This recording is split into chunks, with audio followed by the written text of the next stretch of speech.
I think men have been more harmed by feminism than women, actually. I think it's really tough to be a man right now. The roles are very unclear. One woman loves it if you buy her dinner, the other is insulted. It's so confusing. Welcome to the New Age Sage podcast, where you come to free your mind from all the things that keep you in suffering. Today's guest is Mary Ruddick. She is a tribal expert. We talk about her near-death experiences when she was living with indigenous tribes. You're going to love it. Please like and subscribe. Thank you. Welcome on the show. Thank you. So what I'm fascinated about and what you do is that I currently perceive the world we live in, especially in American culture, having a lot of, societal diseases or mental diseases, whether it be the food we eat or the things we consume or what we talk about, we focus on. What do you think it is mainly in, tribes or indigenous cultures that even though they have less than us, even though they may have more struggles, why do they seem so much more grateful, happy, and fulfilled and healthier? Oh, well, first of all, they live in a state of gratitude and satisfaction. They don't fluctuate. I think it has nothing to do with how much we have. I personally experienced that when I was sick. You don't see the unhappiness in the indigenous cultures, not until they start to incorporate some of our modern things, really. Each culture is very different that I go to visit. But when I ask them questions, I've actually stopped asking this question because I always get the same answer. But if I ask them questions like, are you interested in going into town? Are you interested in learning about our life? They're not even interested in learning about our life because they can't imagine a life better than theirs, right? And they look around. This one chief just gave me a phenomenal answer once. He was like, look around, Mary, through a translator, of course. I have my family with me at all times. My boys go hunting with me. I come home to my wife. We cook, we dance, we sing. Our food is easy and abundant. We don't have to store food for next week, next month. It's always here. When people tell me I should go into town and build a house that I have to pay for, and that I have to go and do a job to pay for that house and leave my family, it doesn't make any sense. Doesn't make any sense. So I think we've now complicated our lives to a point where we've lost the magic, right? There's a real magic to this world, and I'm pretty sure even with all I've seen, I've only seen a glimpse.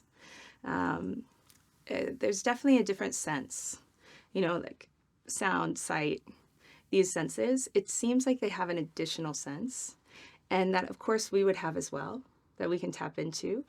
But they seem to be in it at all times. And so you couple that with the fact of what I know physiology-wise, right, in the human body, how we've really damaged our microbiome, which makes a lot of our feel-good chemicals. Yeah. We're using lights, we're living on schedules, we're very stressed. I come home and I just cannot get over people's schedules. I can't. They're phenomenal. Yeah.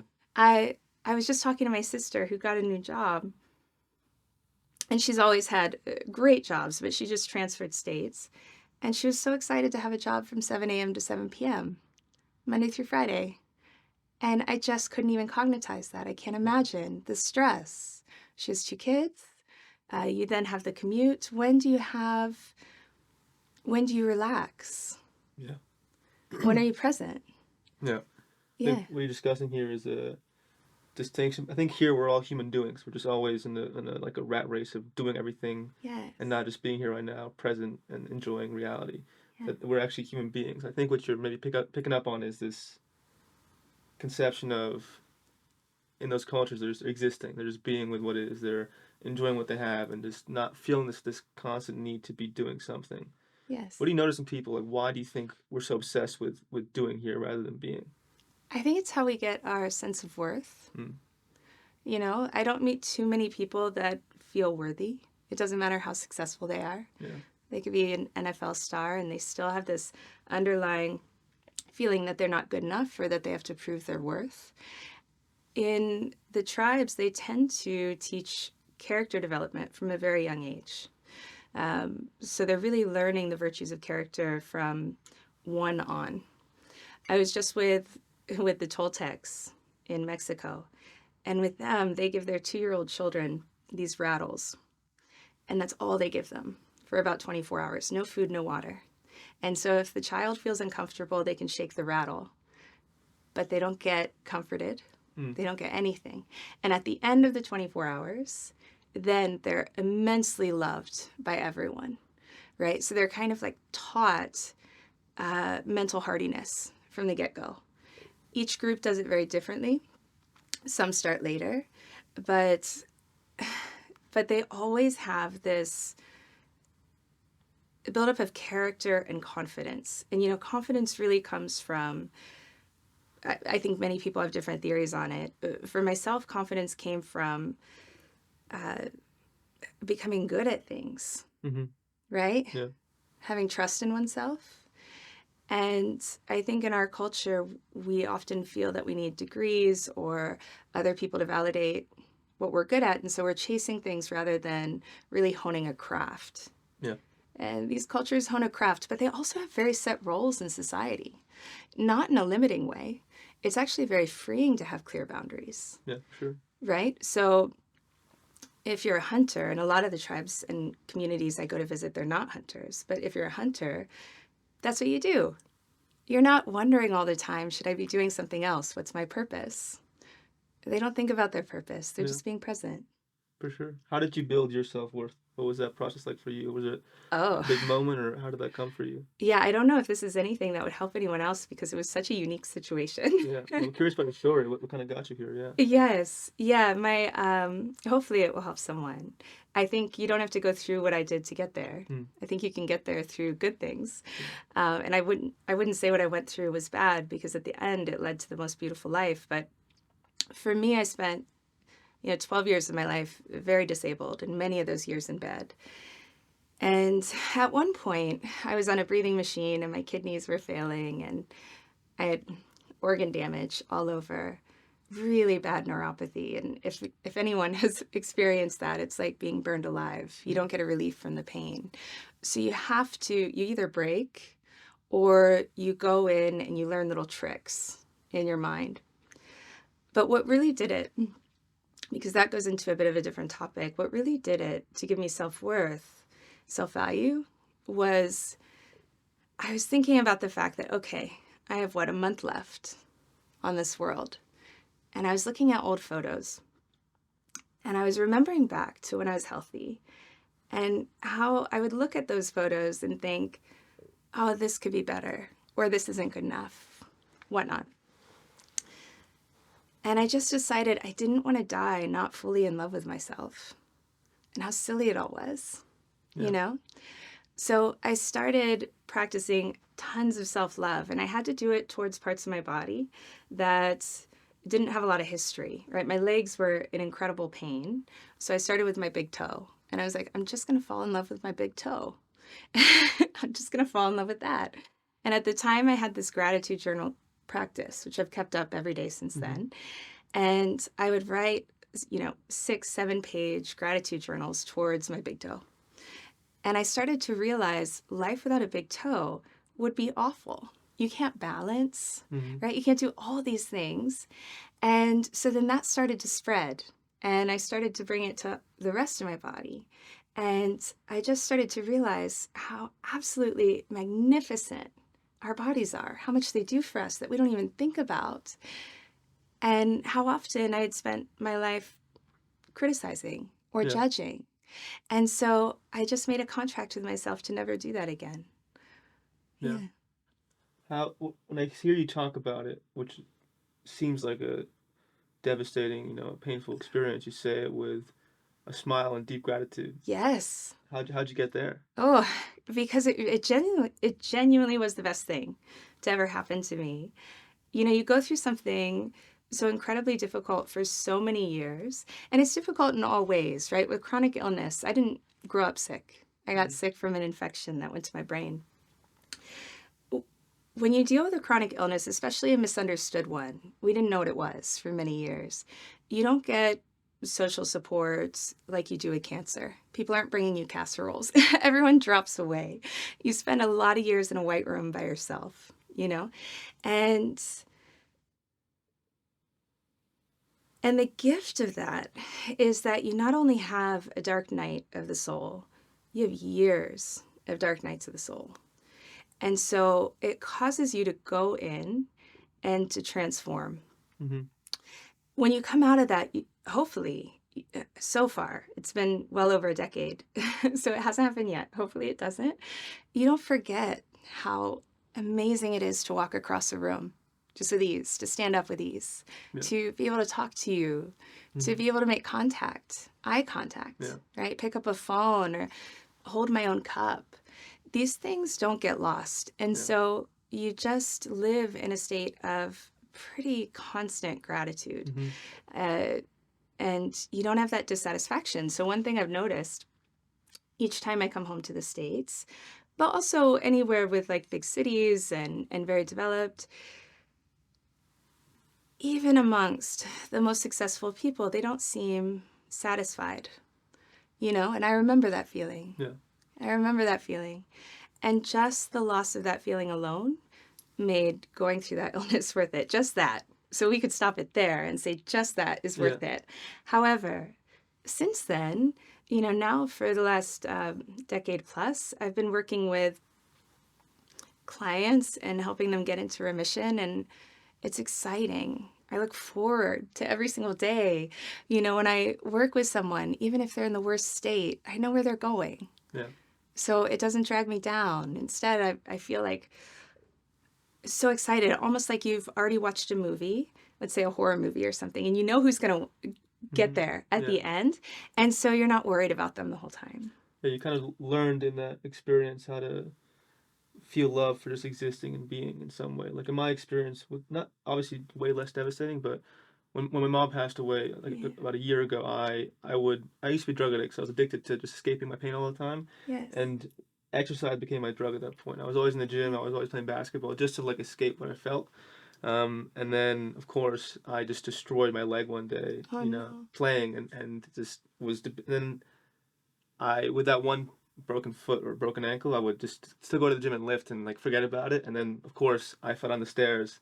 The other one broke, and then I was left just I had to sit down. I couldn't move for like months. And that, even though it sounds devastating, it was the most beautiful experience of my life, because even though it was such a painful time, the fact that I could just sit with the pain and find gratitude in it and just learn to feel love for existing and not being a function and just finding value that way, it's a powerful experience. It is. Yeah. It is. I think sometimes loss is the best thing we can have. I can't speak to losing a parent, and I can't imagine. I'm so sorry you had that. That's something I personally don't know if I'll be strong enough for. But physical pain teaches you.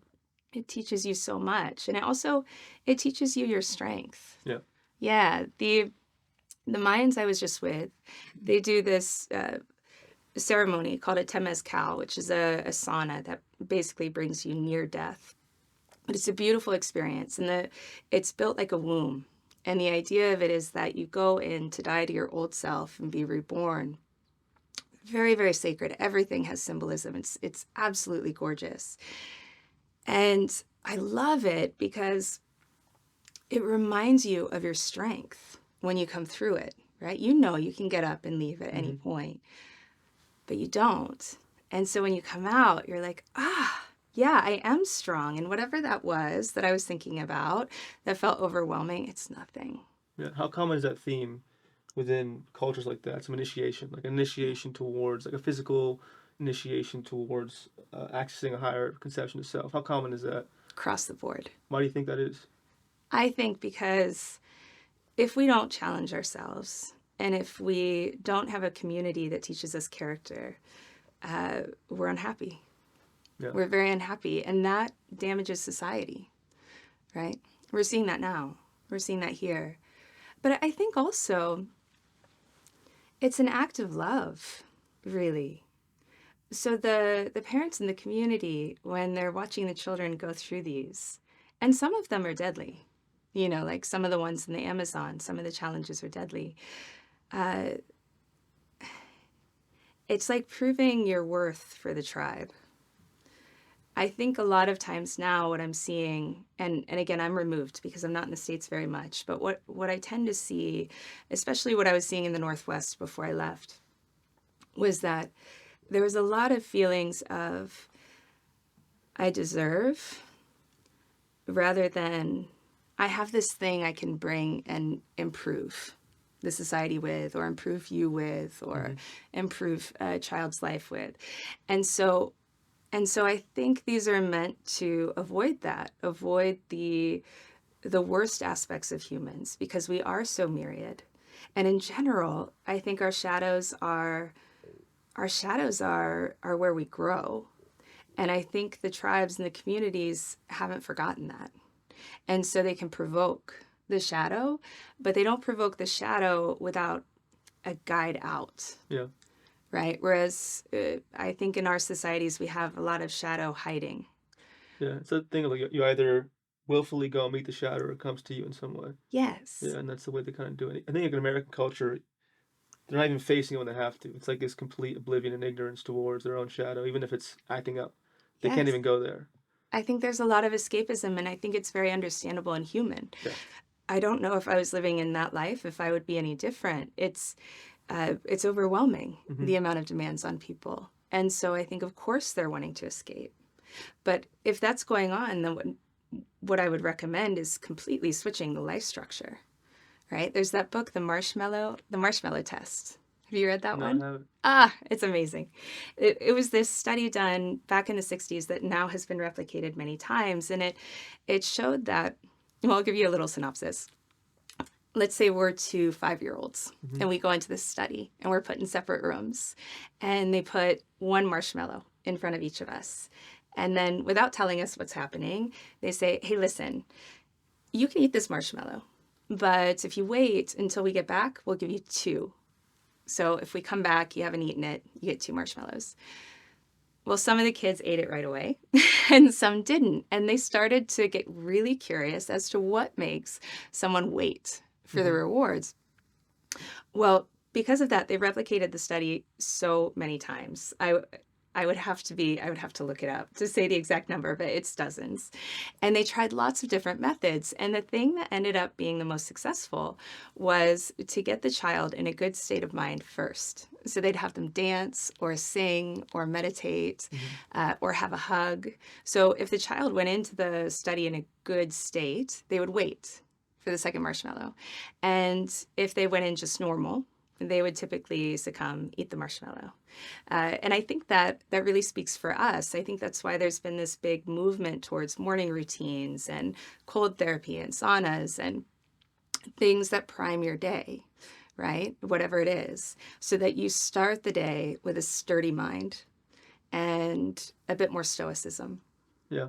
We're definitely missing that. We're living in an era of comfort, complacency, and a complete resistance towards anything that requires mental or physical exertion. And it seems like, egoistically, it seems like that's the way to go. That, it's the way to be happy and just to chill and do nothing. But, if you look at some of the happiest tribes out there, it's what they do to remain happy. And going off that point, what are some of the main, like philosophies or tenets of that you learn from those cultures that you try to live by the most? What are some of like the highlights that you really try to integrate into your life? Oh, do you know, I think the one that everyone is missing is community. They touch each other all the time. They're always making eye contact. Yeah. Even the most regal, most feared will come up and just hold your hand, right, and walk alongside you. They all sleep in one small bed smaller than this couch, and it could be a family of 12, right? So I would say, I mean, my real skill set is in relationships. That's why I'm able to broker friendships with the indigenous and that kind of thing. But I feel like I went into it already doing a lot of it simply because that's how I got out of my illness, right? Waking up early, getting sunlight, being outside, exercising, practicing gratitude, doing cold therapy, facing the saboteur, and being present, right? So I felt like I did a lot of the things, but I'm constantly learning more from each one that I go to. And if there's something I think we could integrate more, it would be less decision and more real comfort. See, when we escape to comfort, we don't actually get comfort, right? So let's take someone who's trying to lose weight, something simple. It's not simple for them. I don't mean to speak that. They're given the worst advice. So it's very hard for someone trying to lose weight. But actually, if I get someone like that, it's very easy, at least when I had my private practice. The problem with a lot of folks who are trying to lose weight is that they're constantly in this battle for comfort. And so they'll kind of self-discipline, and then binge. And what that does is it actually prevents the real comfort of just self-regulation of weight. Weight should self-regulate. You shouldn't have to diet, right? If your microbiome is healthy, your environment is healthy, and I don't mean toxicity, I mean getting daylight and these sorts of things, you're naturally holding at the weight you probably were at high school without effort, right? But it's that constant push-pull for comfort that keeps someone from being comfortable. When you do things that are hard, you actually relax. You feel proud of yourself. You feel confident. And when you feel confident, you're comfortable in every situation. Yeah. Yeah. In terms of, I want to go into this now, because one of my fascinations for me is my story. I always had kind of like a lingering depression in my mind. Like I always felt brain fog and tired. Something wasn't right. And nothing worked until I started following an animal-based diet. Like that was really took me over the edge of feeling good. And even then, I looked a lot more healthier in some way. But of course, it goes against the mainstream narrative. I'd be at home or with friends, and they'd be like, "What do you eat?" I just eat, meat covered in like honey and stuff like that. And like you're gonna get sick and die of cholesterol. Yes. I don't think so, but I hear you. So why is that the case? Why can we actually get healthier with I don't know what diet you propose, but for me it's mostly like just meat, raw dairy and fruit and that stuff. Why does that help us so much in terms of a health perspective, but also a mental health perspective? Why does it help why did it help my depression so much? Oh, it's essential. You need those amino acids and those saturated fats for your mental health. Most of what we've been taught about nutrition came from the food companies, so it's really not correct in any way, shape, or form, and it's certainly not ancestral. So one thing I did when I was sick is I tried, I don't know, maybe 17 different protocols, and I had fun with that. But eventually I got to a point where I decided I wasn't going to do anything if it didn't have an ancestral basis. And most of the things that we're taught have zero ancestral basis. Even things like, I was just having a discussion about oatmeal. Oatmeal was never a human food until 1910. And so one of the reasons why meat is so important, imperative really, or seafood, or both, is that it has the correct amino acids to rebuild the cell. The human cell only requires 2 nutrients. It requires protein and fat. That's it. And if you're dealing with an illness and you need to rebuild something, you need protein and fat. That's what you need. And so taking all the other things out, you recover faster. The areas that I go to, and there's actually many, many regions of the world that are carnivore. Many. People talk about the Maasai, but there's so many. They're in perfect mental state. They just eat meat? Just meat and dairy. Okay. Yeah, meat and dairy. So the vegetables are optional. Carbohydrates aren't a requirement for life. But we've really been taught we're supposed to eat the rainbow. We need a lot of carbohydrates. Our athletes are told to eat a lot of carbohydrates. And really what they are is a tool. They're a tool that can be used. And there's a time for them. We see so much hormonal imbalance. Everyone's wearing polyester right now. Like the workout clothes are all made out of polyester, and that drives up estrogen. Then a lot of the foods are estrogenic. That's going to drive down a man's testosterone. And for a man, if his estrogen is high, that's going to affect his mental health. That's actually when men get aggressive or depressed. One of the two. It's not testosterone. It's crazy. When I tell people this too. And I was like, when I used to wear like compression shorts, I felt my manhood just die down. Yes. And they're just like, "What the fuck are you talking about? You're crazy." I'm like, "All right." Yes. You just don't know, but okay. Yeah, I hear you. I agree. Yes, our hormonal system is fascinating. Yeah. And it was only discovered 100 years ago, but it works like no other system that we found. It really works in direct relation to our environment. So even in like us right now, making eye contact, you're causing me to boost oxytocin. I feel great, right? If you carry my bags out of here, my estrogen is going to balance. So there's all sorts of things that were kind of written into traditional society that make us feel good. And the thing about the hormonal system is that although it doesn't kill us if we're not making the right amount of hormones, it does kill our quality of life. And that's really where we are right now. I'm curious about this. What are some of the gender roles you see play out in the tribes? Oh, they're very traditional. How so? Yeah, they're traditional, but they're, I think we like to think that traditionally women were suppressed or didn't have freedoms. It's quite the opposite from what I see, honestly. And the males have their set roles, the females have their set roles. And there's a beautiful thing when you don't have much decision, and that is that you relax. Right? Your brain isn't going a million miles an hour. You know what to do. And for our hormonal system, it's very important. So in the tribes, the women are the caretakers of the children. They're very strong. They have incredible posture. So, they're producing a lot of serotonin, right? You can't otherwise. And they're very warm. They're kind of like the light of the home.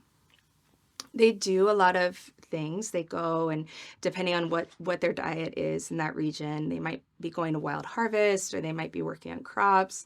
But the men and the female, they have very, very different roles.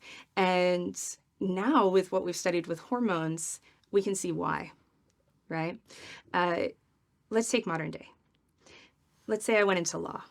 If I went into law, a very masculine field, I'm going to start producing a lot of male hormones. And that's going to make me feel unhappy, stressed. It's going to suppress my immune system. For a man, if he stays home to take care of the children, we think that's very enlightened. And maybe that would be fine for a short period of time, but he's going to start overproducing his estrogen. There's certain things that we do actually have to do differently if we want a high quality of life. And we have different hormones that make us feel good. So for instance, if I cuddle a puppy or hold a baby, I'm like through the roof. My ovaries are exploding, right? You're not going to get that same response. You might feel really good from it, but you get your kind of bliss hormone from vasopressin. Even in acts that males and females do together, let's say after intercourse, right? Women, we get a ton of oxytocin from orgasm. Ton. That's our anti-stress hormone. I just want to emphasize. That's what makes us feel good. Men, you get some good feelings, but it's not the same. And then afterwards, we always want to cuddle, because when we cuddle, when we spoon, when the females spoon, it balances our estrogen and our hormones. For men, if you spoon too long, it can start driving up your estrogen. So you can cuddle for a while, but I think that old joke about, hey, go make me a sandwich, there's a reason for that. Right? It's actually hormonal. I'm going to ask a selfish question for myself. What are ways what should men be doing to keep an optimally high testosterone level? What are Great activities question. or things what jacks it down, and what should they be doing every day to keep it up? Yes. So I know that's a huge problem right now. It's a huge problem. Both males and females have low testosterone, and testosterone gives us energy. But for men, it's disastrous. You really need to be lifting things. So I think we'll go over the common ones that everyone knows. Lift things, right? You really actually need a man cave or some time alone every day. You actually do. You need to go out, chop wood, or have a man cave. That balances your testosterone. It boosts it a lot. Why? We don't know. We don't know. We just know that it does. Yeah. There's very cool studies on this. For you all, it's really important. Let's go back to the 50s when roles were a bit more traditional. Let's say we're married and you're off, you're working, you come home. If you come home and I kind of ignore you, or I'm just like, hey, and walk off, or I give you a honey-do list right away, that kills your testosterone, literally kills it.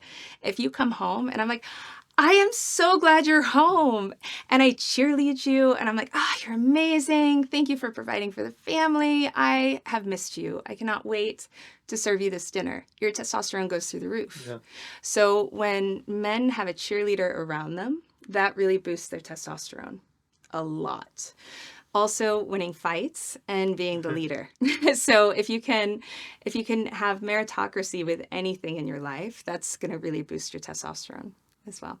Wow. Yeah. Why fighting? It's just like I think men should learn how to fight and do all that kind of stuff too. Yeah. In the tribes, they play fight. Yeah. It's never. It could be, but I've never seen it be vindictive. Yeah. I think because they're producing so many feel-good chemicals, they just don't even go there.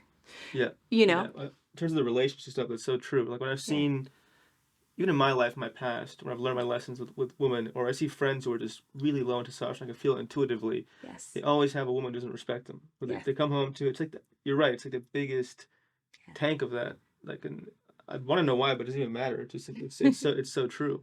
Yes. You know, we don't see that nowadays. I think it's going to another point. I think that, you know, in many ways, for sure, that, you know, women have been incorrectly treated or you know, inappropriately talked to in the past, and there's this correct anger towards it in some way. But right now what's happening in my eyes is there's an overcorrection in the sense that women are trying to be men to get back at it. And to me, it's just making everything worse in some way for both ends. So how do you see that affecting society now, and what do you think the consequences of it hormonally, where women are trying to be men in some way? I think it's why everyone is unhappy, and also why there's so much infertility. You know, the amount of infertile cases I see, especially when I had my practice, but also just through friends and friends of friends, it seems like most people have real difficulty getting pregnant. And one of the problems with the feminist movement, there were some things that needed to happen, or that were probably good that happened, but now we're in this hot mess, right? It's a bit like when a government is overthrown and there's no good replacement for it, everything goes to pot. That's where we are, because women aren't men. We are different. Our hormones respond differently. We have different needs. And men have different needs. Like for us, in order to be fertile, it's very important for us to feel safe.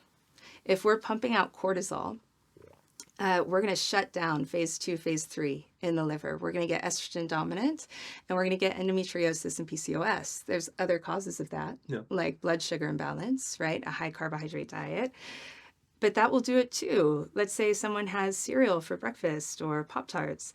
The blood sugar is going to be destabilized, and the cholesterol, which makes all of our sex hormones, right? So cholesterol is very important. You were asking why meat can make you feel better.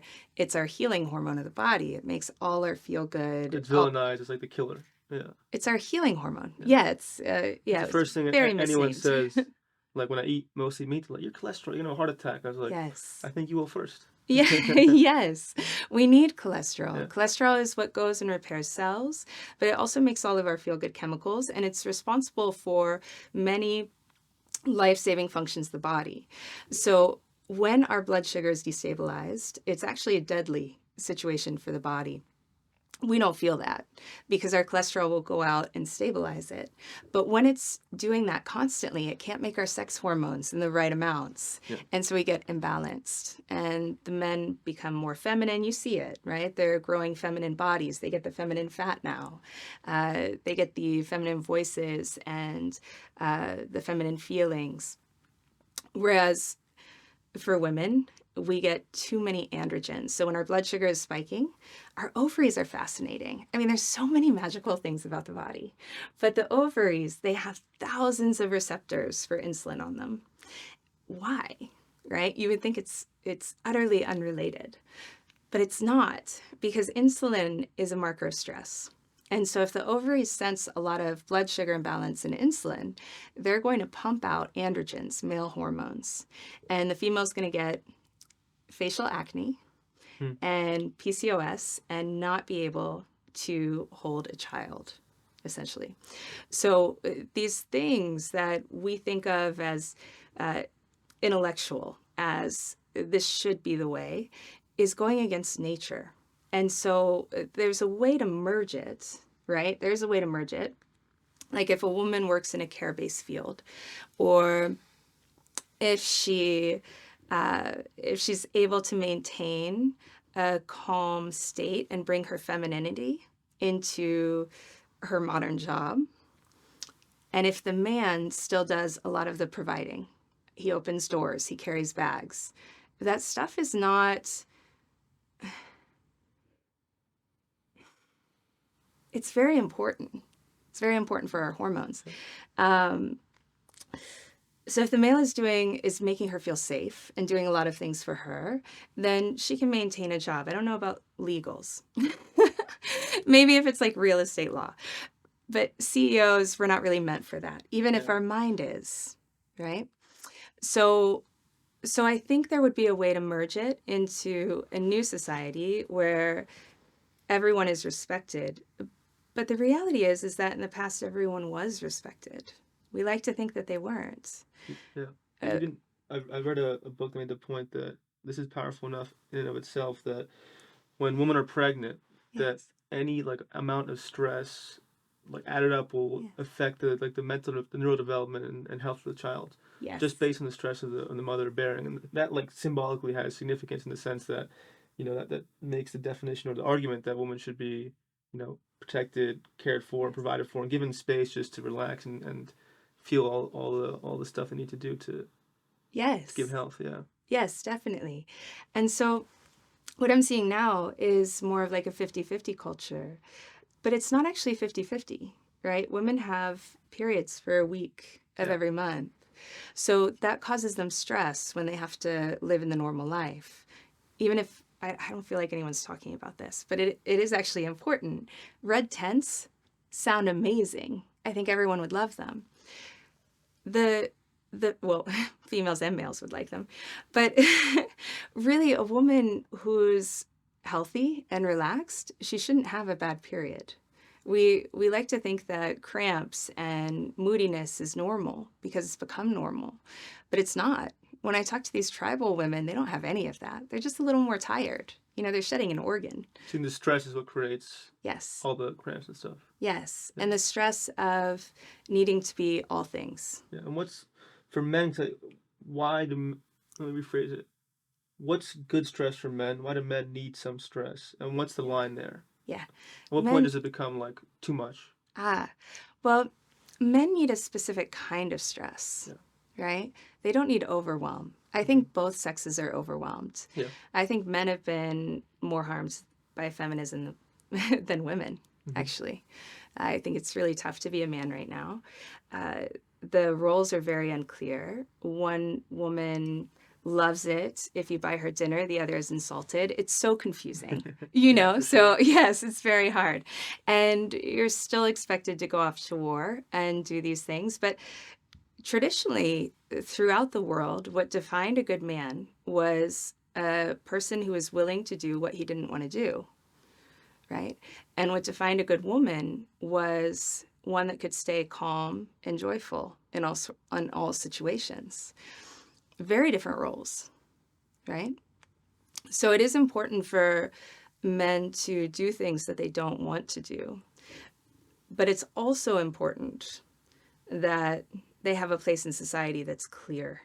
They get respect for doing those things. Respect is imperative for testosterone. I mean, you see, again, men that I know who are like feel terrible. They, if you look at any skyline, any building, it was men every day doing what they don't want to do. Any job really requires hard work. Or I have friends in finance who go, and it's not that meaningful, but they go and they feel terrible, and then no one's thanking them. Like no one's thanking the builders, no one's thanking the plumbers, no one's thanking any men these days. And that has, because you don't want to do it. What are you doing it for? It's bad. Yes. That's the piece is missing. Like some gratitude for not men too, but anyone who's doing something difficult. Yes, absolutely. I think everyone's so busy that there's not time for reflection of what everyone is putting in the same way that I had not looked at the amazing parts of my body that were working while it was falling apart. I think we're doing the same thing in society. And so people aren't being appreciated. Yeah. How do you see that appreciation play out in tribes? It's constant. In what way? In all ways. It's like verbal touch, like it's always a thing. Mm-hmm.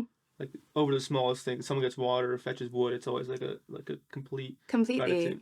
And the word love is used all the time. Between men and men. It's not sexual. Yeah. There's this constant appreciation, gratitude. You go into the Temazcal, and I'm typically in there with maybe 10 men. And they're all chanting. And how you start is you introduce yourself, what your name is, where you're from, and what your intention is. And their intentions could go on for 10 minutes about gratitude. And it goes on about each other, about the fire, about the stones, about the earth.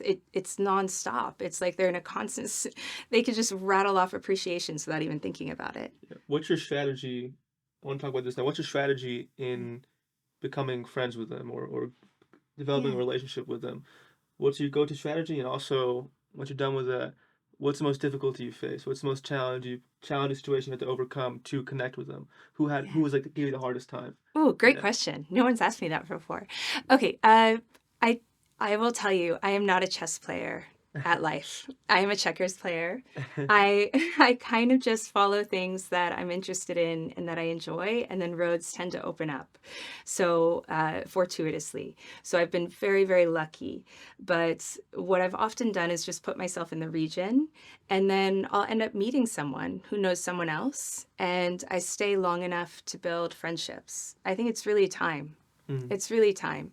And I learned a lot. You know, I've been doing this for so many years. I've learned not to use like set translators or set tours. What I'll do instead is usually go to a region and meet someone from a neighboring tribe that's moved into the city, grew up with the tribe that I want to go visit, and they speak the tribal language fluently. So a lot of times if you want to go see, say, the Hadza, you're going to have a Swahili translator. Well, the Hadza don't really speak Swahili, so you're very limited on what you can ask and what you can talk about. You really need to know their language. So I'll find someone who grew up with them, knows the language well enough to joke, and then go in that way. Yeah, and go multiple times. And in terms of like who was the hardest to like get through, who was like the biggest challenge of creating love with? It's actually a few. The pattern that I've noticed is that if a region or a culture or a tribe has been extremely disrespected, they're very hard to get into because they've learned not to trust, and that's smart of them. Mm-hmm.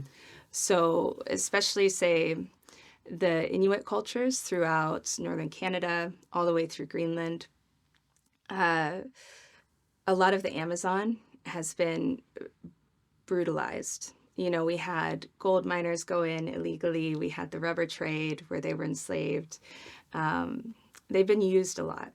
And then with colonization, many of these places have been asked to kind of put on a show, which is very insulting. Mm-hmm. So anytime there's a place like that, it can be much, much more difficult. They're not proud of their lineage as much. They're not as proud to share. And they've been punished for sharing. So they'll have, in some places, they'll have like a script that they'll give you if they don't know you. And then if you stay long enough and you gain their trust, then they'll tell you the real story and who they really are, and then they'll be proud to show you. So it's often a matter of time. If you go somewhere where they're very respected, like the Maasai, they're proud. They'll let you right in because they're proud. But that's because in general, at least in Tanzania, Kenya is different, and it is changing now. But in general, Tanzania has loved all the tourism that has come in with it. And so they've been respected. But it always shifts. You know, many people don't talk about Panama, but it's one of my favorite places.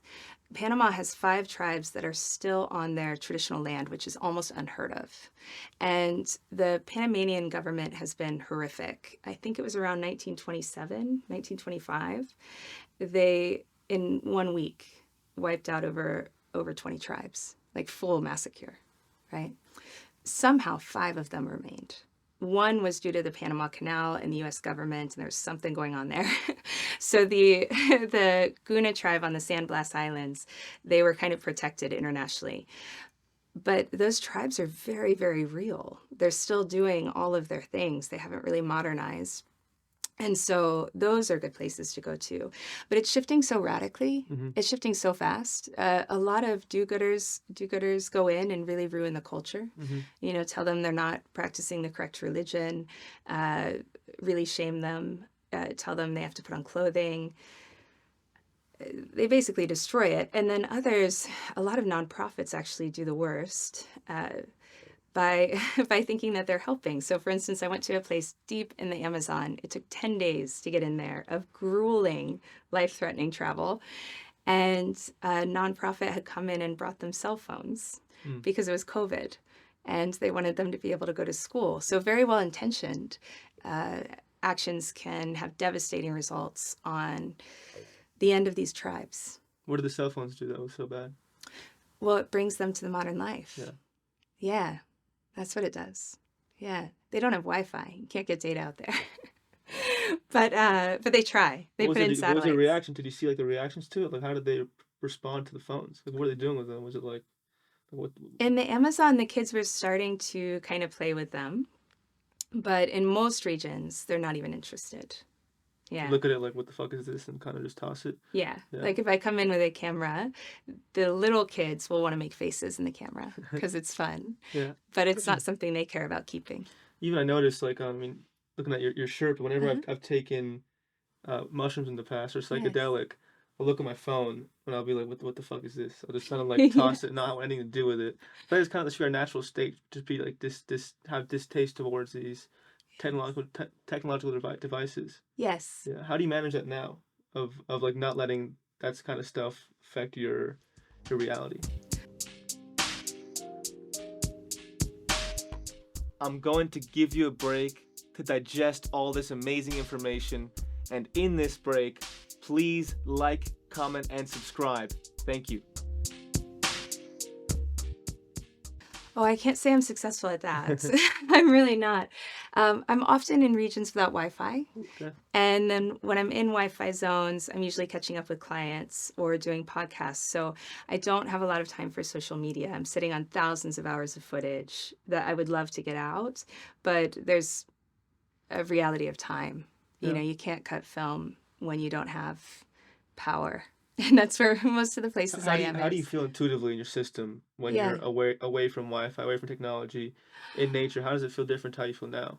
So good. And it's always been the case. Yeah, it was something that drew me there. As a child, I was always in the wilderness. I loved it. My mom's a Southern belle. She didn't really understand it, but she let me do it, which was really nice.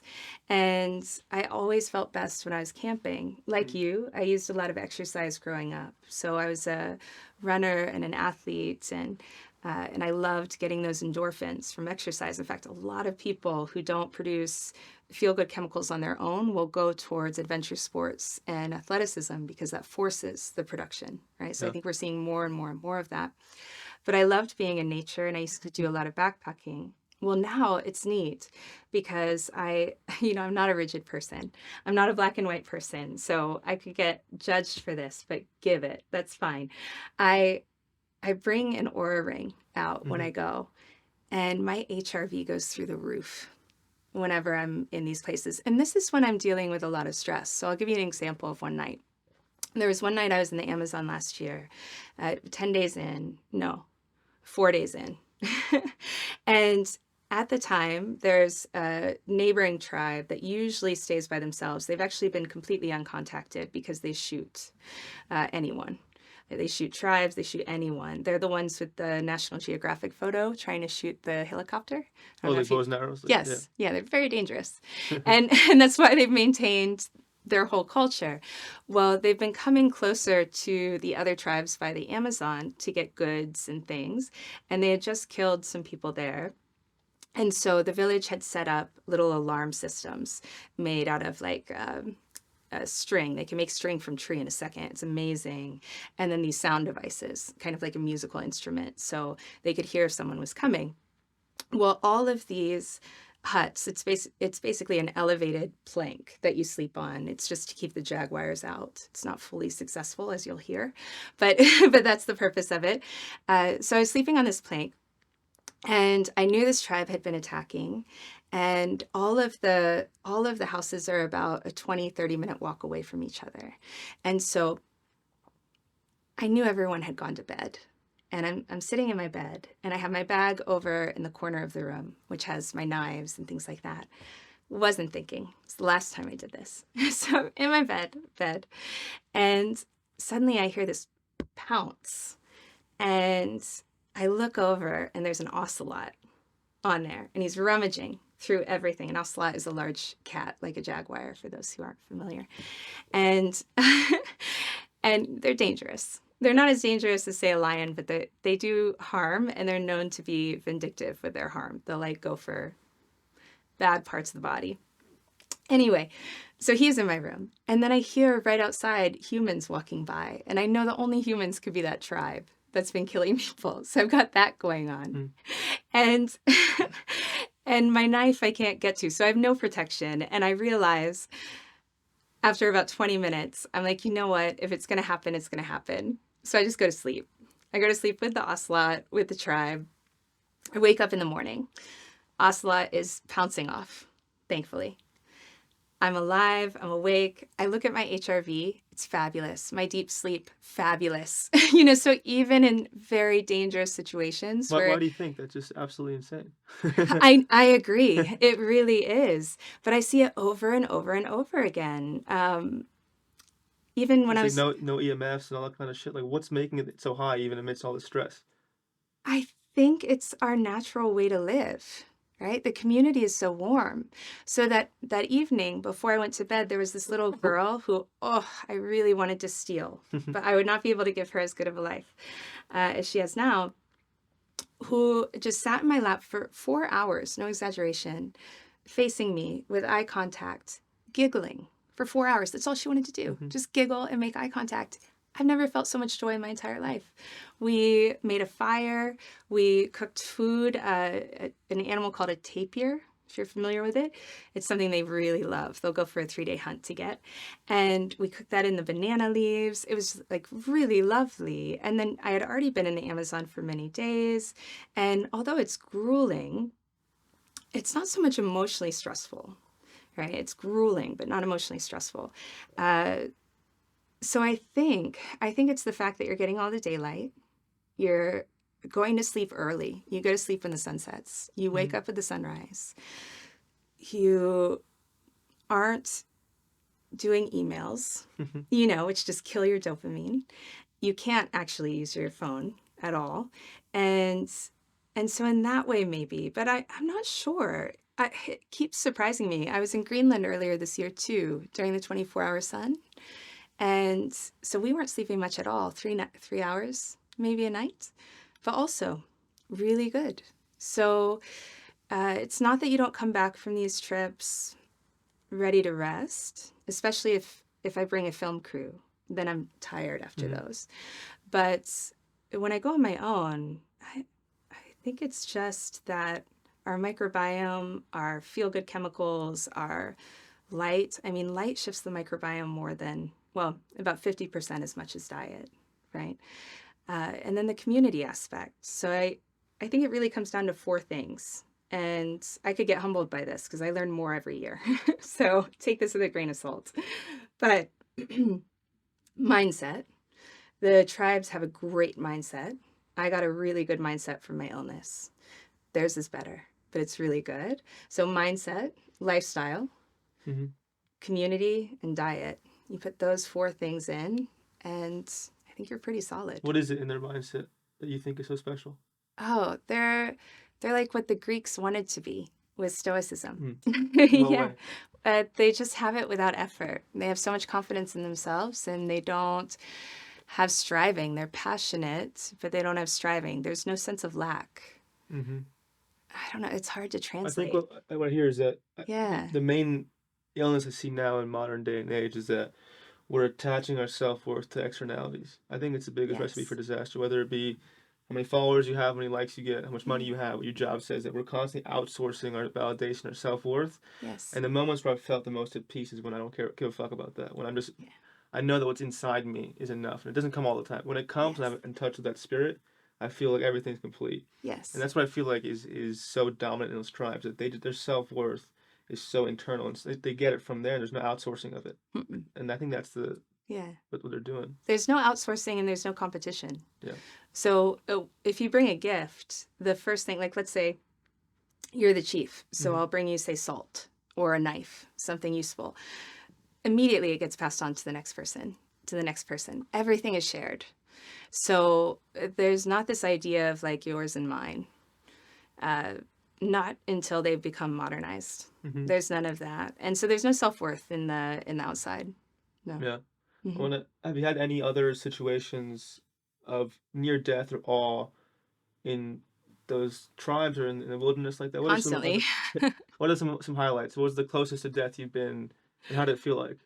Probably that night in the Amazon, but that night I didn't tell you all of it. There's more? Yes. And there's more. On the way walking to my plank, my deck to sleep on, a bush eater snake went right in front of me, followed by a fleur-de-lance. So just, just the most deadly snakes, no big deal.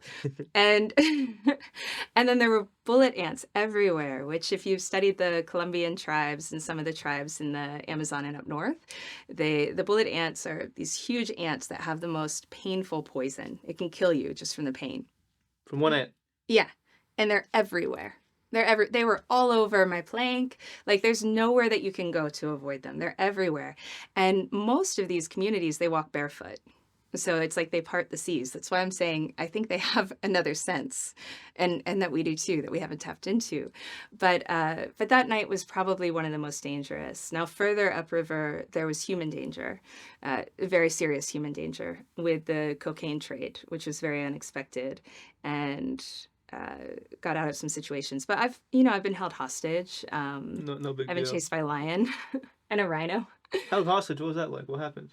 It was really a misunderstanding. I actually ended up hiring them and using them for 2 more It's crazy how you trips. say all this with a smile on your face. Yeah. Like, like it's nothing. I love it.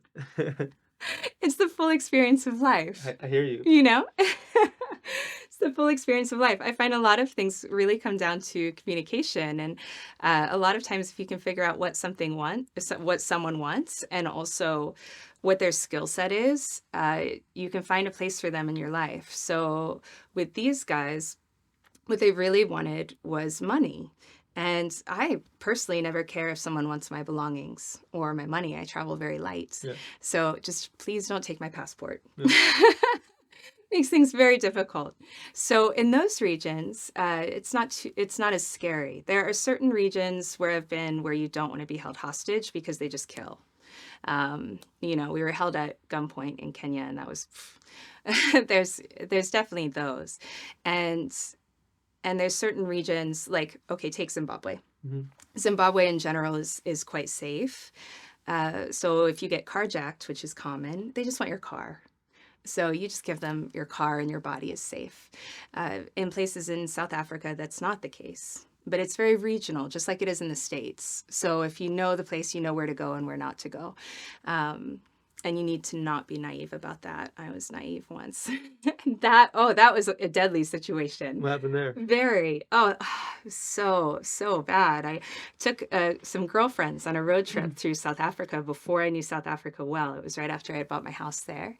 And you're not supposed to drive at night in general in most places, for multiple reasons. There's sometimes the roads give out. There's lots of animals that cross. If you go through certain towns during the day are fine, but at night you'll get killed, and very quickly. And we were leaving late from our destination, and I asked some locals, is it okay to drive the 7-hour drive through the night? And they said yes. So we were like, well, if the locals say yes, it should be fine, right? And you have to remember, there's no hotels, there's no restaurants to stop at, there's nothing, right? Well, we start driving, and the road quickly turns into dirt, and then just one lane. And so you have head-on traffic coming at 60 miles an hour with a dirt lane and nowhere to pull off to. So it's just like grueling, right? You're white-knuckled. We get closer to the elephant park that we're trying to get to. And as we do, you start to get through more of the townships. And we drive through one. It turns out the entire city is having a massive riot, to the level that they actually changed the name of the city that night, fully, like officially. But the people in front of us all got killed. And I pull in. What do you mean they got killed? Like they just murdered. Yeah. Like shot? Or... Yeah, their cars got... What happens is that things will be put in the street that will damage your tires, which will force you to stop. And then you get pulled out of the car and you get killed. And then they take your car and your belongings. And that was all in front of us. And then suddenly a riot vehicle shows up, and I just follow behind the riot vehicle, like the parting of the seas. It was incredibly lucky. But yeah, there were fires everywhere. I mean, that was one of like 50 things that happened on that drive. So don't drive in Africa at night. What do you think it is that that force you previously touched upon, that you can go through these experiences over and over again. You can be next to a deadly animal. You can be next to thousands of deadly ants, and you're fine. Yeah. Do you feel that in you? Like you're protected in some way? Like how does that go about? I feel like it could change at any moment. So I don't feel immune. I know when I'm going through that something can happen to me, but I have two things going for me. One, I have zero fear of death at all. I faced my death when I was young. I think the thing that's scary is being in pain long term. Yeah. So if it's short term, 24, 48 hours, bring it on. Like that's not scary to me. So there's not much fear. And then there's also a great feeling of safety in general. I find, and I even have dreams like this, where a situation will happen and then I tell myself to feel safe and then the whole storyline changes. So I think the real feeling of safety can only help you in a situation. Does it mean that nothing will happen? No. But it does tend to bring about better situations. And I don't know, I was never a very fear-based person to begin with, but I don't know, they're not demotivating. What do you think for you eradicates fear? I think right now we're in the most fearful generation ever. We're all constantly scared shitless. You know, we're constantly cycling through media, watching media cycles of fear and all that kind of shit. For you, what has helped you become fearless, and how can people start tapping into that? How can we lose fear, feel safe, and trust that we're okay in some, not we're okay, but we're okay with not being okay in some way, you know? Yeah. I think what you said about earlier about things coming from within is true. If you look without, you're going to be afraid. If you look within, you can find safety. And anyone who's gone through very serious things, many people have gone through much worse than I, they tend to feel safe regardless. And I think that's really the important thing. If you've been lucky enough to go through something as hard as you and I have, or harder things like the Holocaust and these sorts of things, then you have something to compare it to. And so while you're still human, you might have a stressful response for, say, an hour. You come back very quickly because you have that comparison of what actually is bad. Yeah. You know? So one thing that I did a long time ago, you know, they couldn't figure out how to make me better, the doctors. And so I started looking at things on my own and seeing what helped, just general things, immune system, nervous system. And one of the things was to stop listening to most forms of music, just do classical, only watch funny movies, laughter. The studies on laughter are amazing. And to not watch the news. And at the time, I grew up in a pretty political family. Everyone is different. So it's a good discourse. It's not an argumentative family. But my parents tend to vote differently from each other. You know, I have family members in politics back in the day. So people are very educated in politics. So news was on, that kind of thing. I was involved with Amnesty International from a young age. And my undergrad was in international conflict management. So I was very, like, in that world. But what I did when I was bedbound is I canceled all my subscriptions and I stopped watching the news. And that's very helpful. It's very helpful, I have to say. You don't put your head in the sand. When there's a big event, someone tells you. Yeah. You know, you hear about it. And certainly before going to a region, it is important to know what the situation is. You know, if there's an election going on or whatnot. But so often what we see on the news is just incredibly inaccurate. And I'll give you a real story because I know people say that line a lot, but I want to give some context to it. When I was in Zimbabwe during lockdown, people started contacting me asking if I was okay. And this is a common occurrence. Everyone will be like, "Are you okay?" And I'm like, "What do you mean? What's going on?" They'll be like, "There's riots in the streets where you are." And now I'll be like, "Well, actually, no, everyone's fine. I'm with all the locals. Nothing's going on. It's on like one block. It's not affecting anyone." Or the Peruvian riots when I was coming out of the Amazon were going on, and everyone was very concerned. So a lot of times it's a very small segment. And the news really misrepresents. I'd say South Africa is a great example. I personally had no interest in going to South Africa. I went there by accident. I needed Wi-Fi. So I jumped over there, and it was completely different than how it had been portrayed. Yeah. So, yeah. How is it different? It's not a black and white situation. I think 147 different races there and cultures, and huge cities, and people have wonderful social skills and tons of like Cape Town is like a Dubai. It's, it's so different than it's portrayed. And it's also one of the most beautiful places in the world I've ever seen. But the socials are phenomenal. I'm from the Midwest, where you have dinner parties and you get to know your waitress. You get to know everyone. And that's not very common as I travel around the world. And in South Africa, Zimbabwe, Botswana, Namibia, it's even better. The socials are so good. And little kids will stay with you at dinner parties until late and really engage and talk with you, make eye contact, tell you about what they're reading. So, South Africa is very different, but there are places where you need to be careful. Yeah. Yeah, I want to take the conversation a little different now, just from my curiosity. Yeah. I want to talk about gut health. I think a lot of what you say and our state of mind and our well-being is dependent on the health of our gut. What are some pivotal pieces of it? Like, what do we need to be looking for? What's fucking us up in that way? And how can we even just start the journey of getting a healthier gut? And what are the effects of that overall? Yes, that's a huge topic. Yeah. Our microbiome makes up about 90% of our body. We have a halobiome on our skin. And then on top of that, we have a virome, which I don't hear many people talk about, but that's the viral body. It's 37,000 times larger than our microbiome.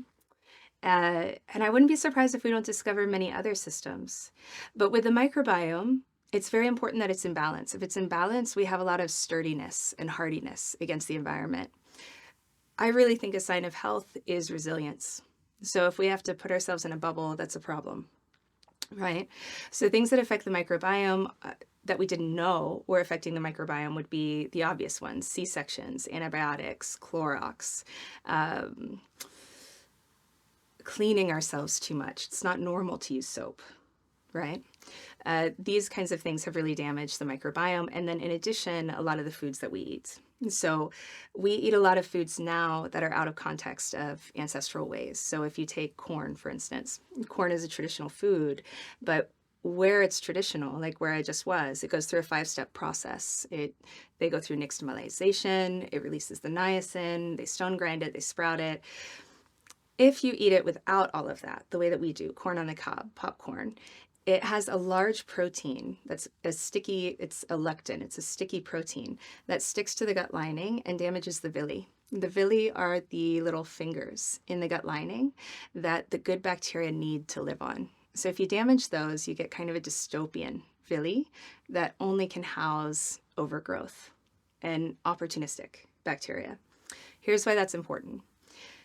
If you and I eat the same dish, and I have a beautiful microbiome, and you were born by C-section and had antibiotics and grew up on Pop-Tarts and eat a lot of corn in America, we could eat the same meal and I will get healthier from it and you could get less healthy from it.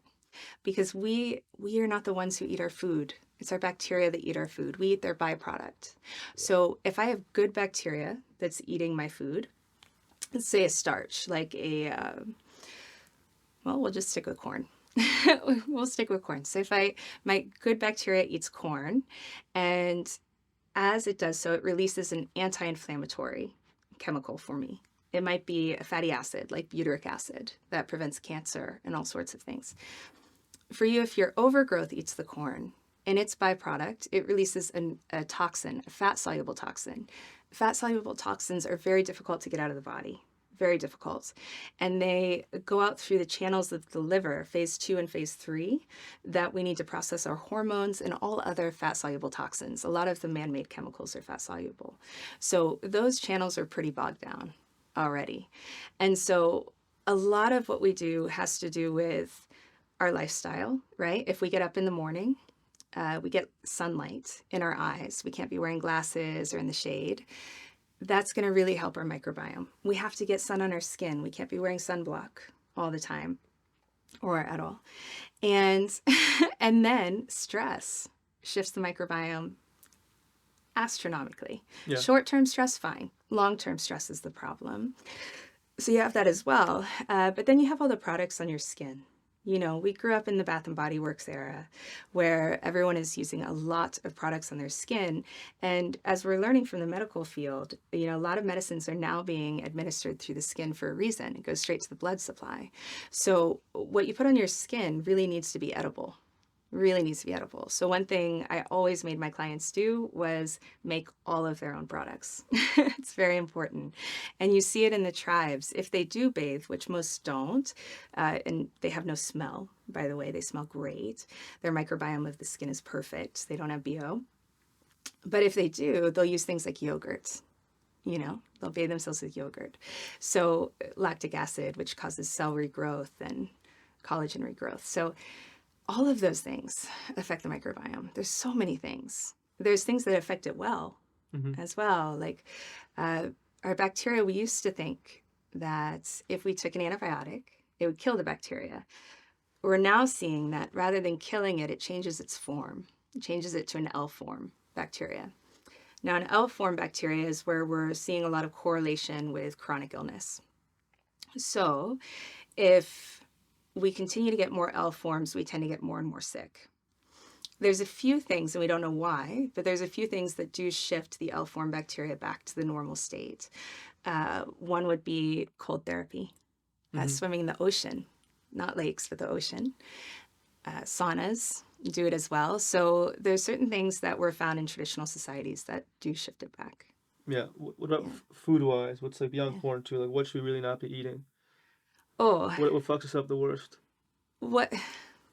It depends on the state of your microbiome, to be perfectly honest. If you're healthy, if your microbiome is healthy, I feel that most people don't know if they're healthy or not because they don't know what real health looks like. What does a real healthy microbiome look like? Feel like? You wake up with energy. You feel connected to everyone. You feel joyful at most, if not all times. You don't get infections. Doesn't matter if you're in malaria areas. It doesn't matter what you swim in. You don't get infections. You fall asleep easily. You sleep like a rock, dark sleep, like black. You wake up rested. That's what good health looks like, right? And no aches and pains, no headaches, nothing. Very few people have that anymore outside of the tribe. So if you have that, then any ancestral diet is going to be good for you. But the food processing has to be right. You know, so like the corn has to go through the 5-step process. As soon as the microbiome is imbalanced, then you really don't want starches. You don't want sugars. You really just want meats, fats, seafoods, low toxin vegetables, which most people don't know what those are, but that's very important. What are they? That's like carrots, onions, mushrooms, those kinds of things. You don't want to eat salads, spinach, definitely not. And then you want to eat in season and locally. A lot of the foods, I guess I should say, I often get asked, you know, okay, I'm from India. Should I be eating an Indian diet or should I be eating the diet of where I am now in London or say Kazakhstan?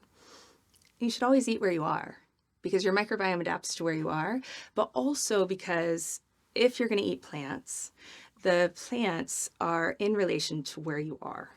So in India, there's a lot of sun. So when you eat a lot of plants, they're high deuterium. Deuterium is going to weigh down the cell. Deuterium is nicknamed heavy water, right? If you remember from your elemental table in chemistry, it weighs down the cell.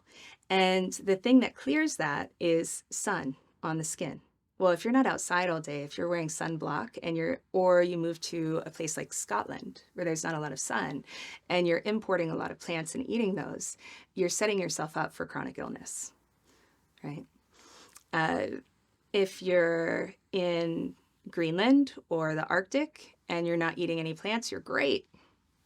You're great, right? And you can be great in a sunny place without plants. But if you're going to eat plants, you really have to educate yourself on plant toxins and deuterium. Really. Yeah. For me, like no matter what I eat, I know I'm kind of fucked because no matter what, I'm kind of in like a constant state of stress in some way that I've been my past and stuff. I'm trying to work through it, but what's the effect of that? Like I notice it no matter what I do, what I eat, like my microbiome still isn't great because of that like underlying stress. Why is it so devastating? Why is that like underlying stress so catastrophic for the microbiome and our health overall? It shifts the microbiome is what it is. Why? Yeah. Um, Most of our nervous system is within the gut lining. We have over 70% of it. That's why if you work with someone with, say, MS or Parkinson's or a brain disorder like I had, you can usually get at it by shifting the 70% of the nervous system within the gut lining.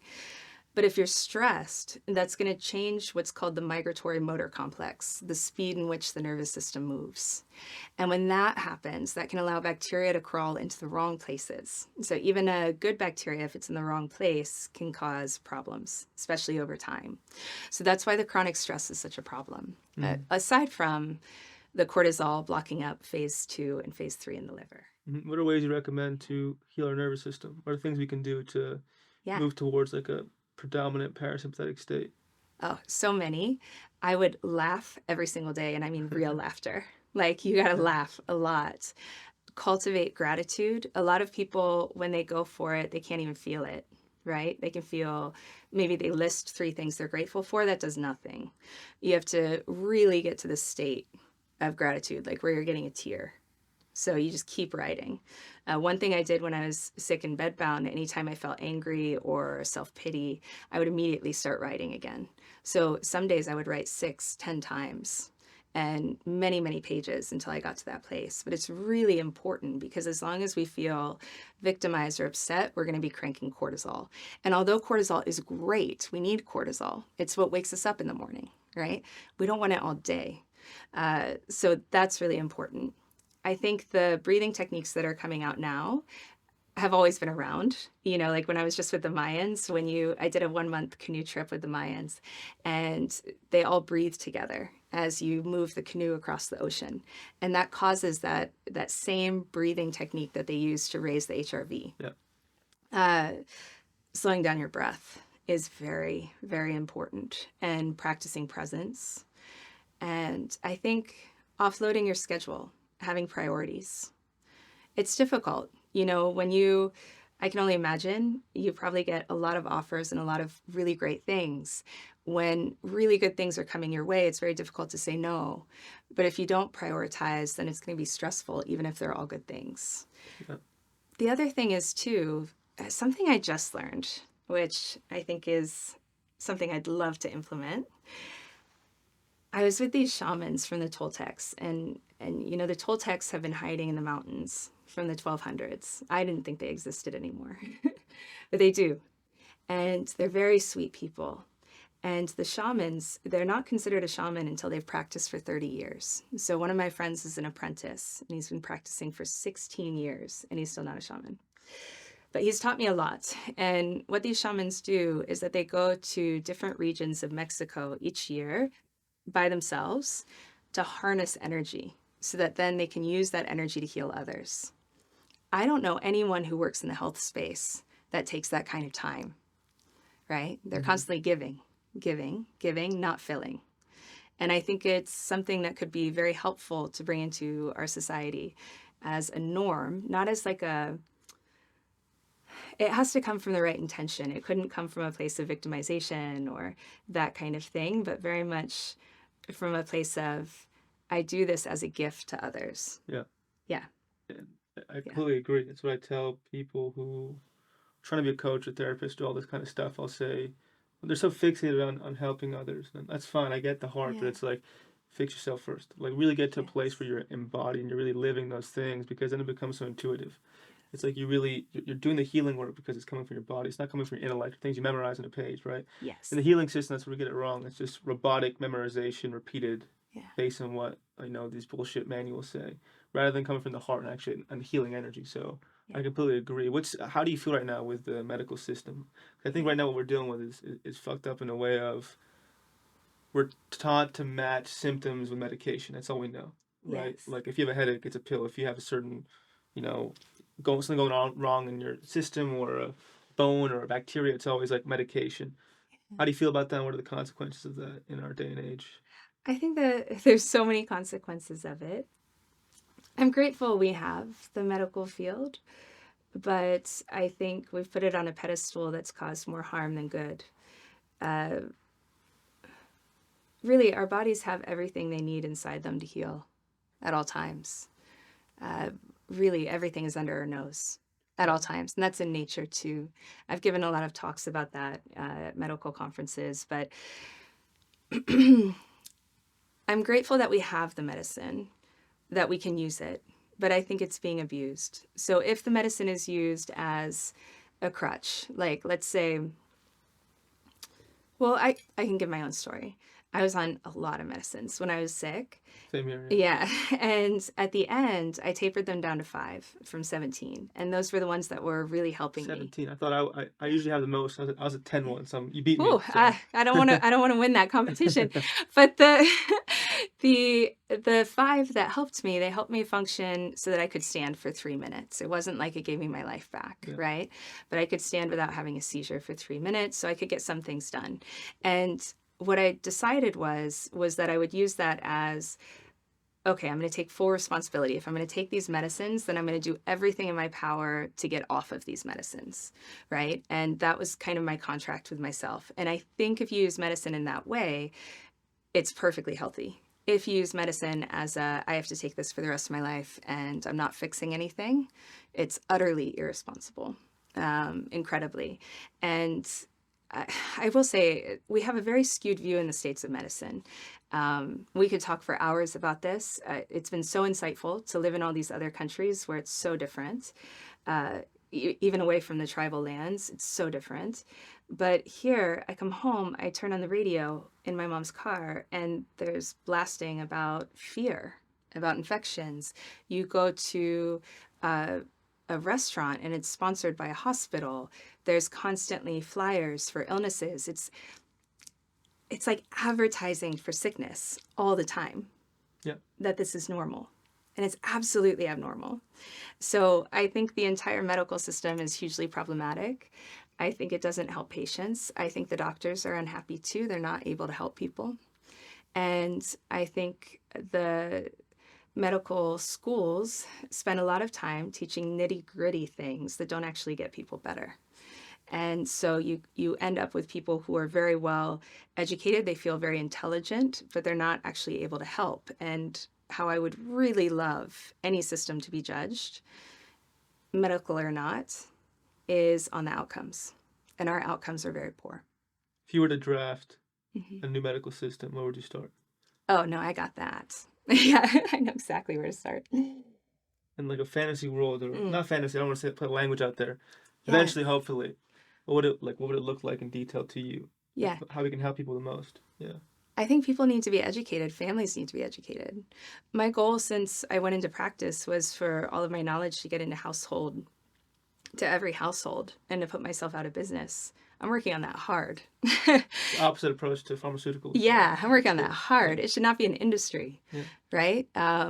Ideally, the moms would still be the doctors of the family. If you have someone at home cooking the right foods, and if you have a stable structure, you eat at the same time, you wake at the same time, those things are actually very important. If your body knows when to produce the cortisol to wake you up, when to produce the stomach acid to eat, immediately your stress comes down in your body, right? We eat whenever we can. We don't eat with people. These things all affect our health. So I would bring back more structure. I would bring in a lot of education, because people really don't know how incredibly possible and even easy sometimes it is to heal. Sometimes it's very hard, but it's like very possible. And I would give them the education to do so. A lot of times it's simply buying different groceries and living in a different way. That's really what it is. Very rarely do you need something like surgery. Yeah, so I would start with that. I would get rid of all these laws regulating who can give health advice. That hasn't helped anyone. Our health has only gone downhill. When the 18 schools of medicine were shut down around the time of the MD-DO launch, we lost a lot of knowledge. And I would bring back socials. You know, our immune system doesn't do well when we're antisocial. And one thing I never see in these tribal lands are introverts. No one's ever off by themselves or needing a day. It's very unhealthy for us, actually. So I would really bring back socials. If we tie this back into hormones, like for women, you know, really until very recently, it was normal for women to have a book club or a sewing circle. And when we women meet once a week together, that balances our progesterone. So there's all these things that are free and simple that give us the life that we want while we're trying to like biohack our way and take medicines and superfoods. The whole thing is upside down. So basically, I would take everything and flip it, essentially, is what I would do. I completely agree. Yeah. This is my last question of the day. Yeah. I'm very curious what your answer is. Again, if I could pick up on your energy and everything you represent, it just embodies. You're the first person I met that truly embodies gratitude. I just feel it like oozing out of you, which is a beautiful thing. What I struggle with, I think most people struggle with, is how do you create gratitude in all moments? Like, how do you take the little things that inconvenience you, like a delayed flight or, flat tire, or, you ask someone out to say no, just like simple things in life that fuck us up. How can you get a sense of gratitude that permeates every single bit of reality, especially when it's not going your ego's way? How do you do that? I really think there's two things to it. One is to practice it. The brain retrains. It really retrains. So if you're practicing it on a daily basis, very concretely, I did that gratitude journal every single day, and I've continued to do that now for over 15 years. And I'll tell you when I knew that it switched. I was healed, I was in remission, and I was driving to a job, and it was my first day on the job. And I was in a new city. I didn't have GPS. I didn't have a cell phone yet. And my tire started to go. And the person next to me on the highway was like, you got to pull over. And I was like, oh, I'm late for work. I don't know what's on this exit. So I was like, okay. So I pull off on the exit and the car just stops. It's not just the tire. The whole car breaks down. And I look up and it's a tire fixing store right next to me. And I just start laughing so hard. It was like, this is amazing. So if you retrain your brain, you retrain your limbic system, when you go through times of stress, most of the time you'll have that response instead of I'm going to be late, my job's going to fire me, da-da-da-da-da. It all worked out great. The store called my job. When I arrived, like 2 hours late, they were like, hey, and I said, hey, and it was all great, so I really think it's very important. And whenever I feel like I've let any part of that down, like I've put that to the side, not make it important, then those things creep up and they affect you again. So I really think it's in finding the awe, being quiet, like just thinking about how insane it is that we're in a room here together. Like, where did all of this come from? If you think about, probably 80 people are behind each of these squares, right?